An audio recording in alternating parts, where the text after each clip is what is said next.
Hello friends, welcome to our channel. इस video में हम देख रहे हैं बोर्ड एग्जामिनेशंस 2026 के पॉइंट ऑफ व्यू से अलजेब्रा चैप्टर 1 के कुछ इंपॉर्टेंट क्वेश्चंस। क्वेश्चन में हमें दिया है the perimeter of an isosceles triangle is 24 centimetres, the length of its congruent sides is 13 centimetres less than twice the length of its base. Find the length of all the sides of the triangle. यहाँ पे अगर आप देखोगे तो पहले हमने एक triangle draw किया है। ये आइसोसेलेस ट्राइंगल है। आइसोसेलेस ट्राइंगल मतलब इसके दो साइड सेम रहेंगे और बेस जो है वो अलग रहेगा। यहाँ पे हम पहले डिफाइन कर लेंगे। इक्वल साइड्स को हमने x बोला है, तो यहाँ पे हम लिखे हैं कि equal sides be x and the base be y। Linear equations in two variable का सम है, इसलिए यहाँ पे दो वेरिएबल्स आना जरूरी है। दिया है क्वेश्चन में पेरीमीटर इज 24, तो हम यहाँ पे गिवन लिखेंगे। पॉइंट नंबर 1 के अंदर हम लिख रहे हैं स्टूडेंट्स, यहाँ पे पॉइंट्स मेंशन किए हैं, प्रेजेंटेशन बहुत ज्यादा जरूरी है। तो पेरीमीटर इज 24 हमने लिखा है। पेरीमीटर क्या होता है? तो it is nothing but the sum of all sides, जहां पे हमने x प्लस वाई यहाँ पे LHS में लिखा है, x plus y is equal to 24। तो 2x plus y is equal to 24।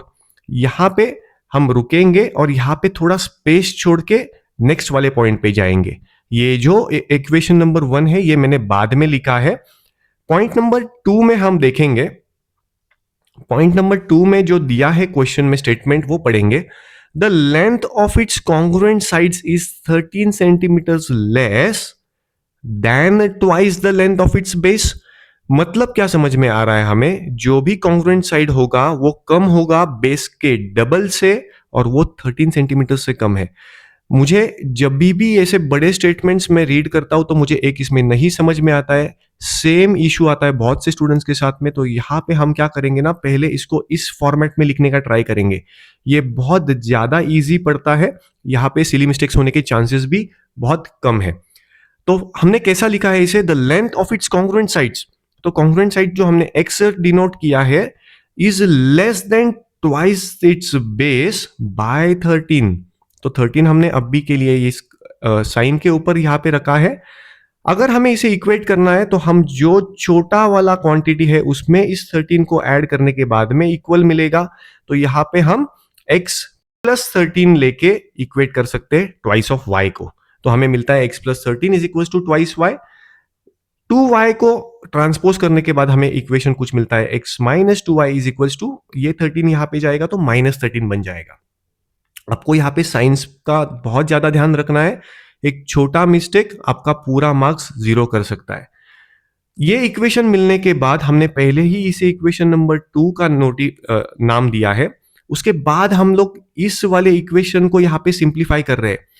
देखो हमें यहाँ पे जो स्पेस छोड़ा था तो इसका यूज करते हैं, और यहाँ पे हमें मिल रहा है y का कोएफिशिएंट एज -2 और यहाँ पे y हमें +1 मिला था। तो इस वाले इक्वेशन को अगर हम 2 से मल्टीप्लाई करेंगे तो हमारा आगे का काम बहुत इजी होने वाला है। तो इस वाले इक्वेशन को 2 से मल्टीप्लाई करने के बाद हमें मिलता है 4x plus 2y equals to 48। हमें इक्वेशन 1 और 2 मिल चुके हैं। अगर हम इसे ठीक से ऑब्जर्व करेंगे तो यहाँ पे 2y हमने लाया है, यहाँ पे -2y था। दोनों भी इक्वेशंस को एड अप करने के बाद में y एलिमिनेट हो जाएगा और हमें वैल्यू ऑफ x मिलेगा।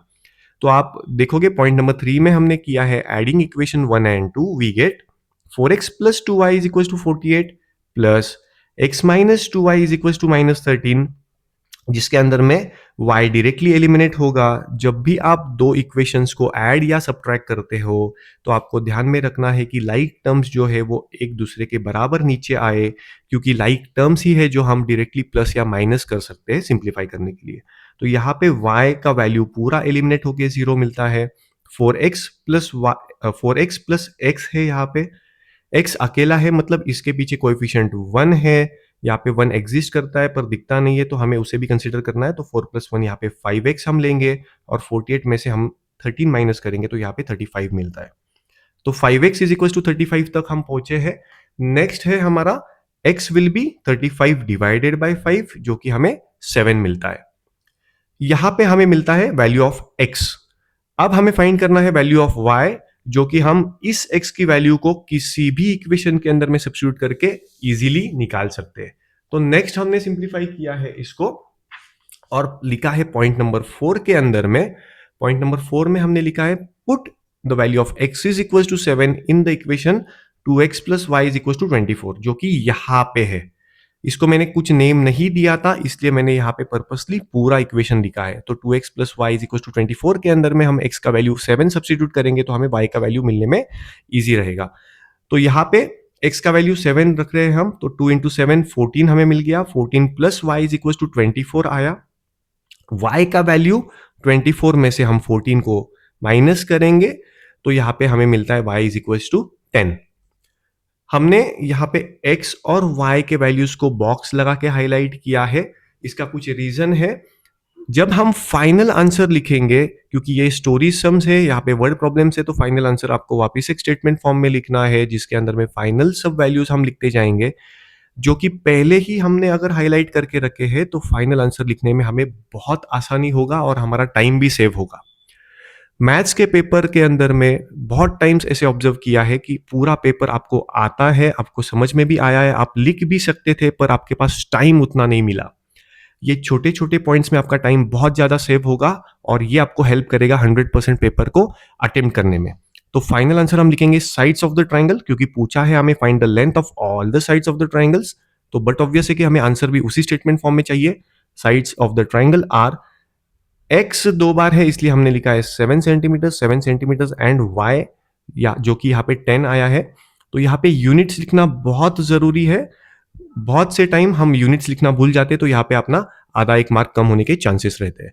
तो फाइनल आंसर हमने लिखा है side of triangle are 7 centimetre and 10 centimetre. Final answer को हम वापस हाईलाइट करेंगे प्रॉपर बॉक्स लगा के। Thank you.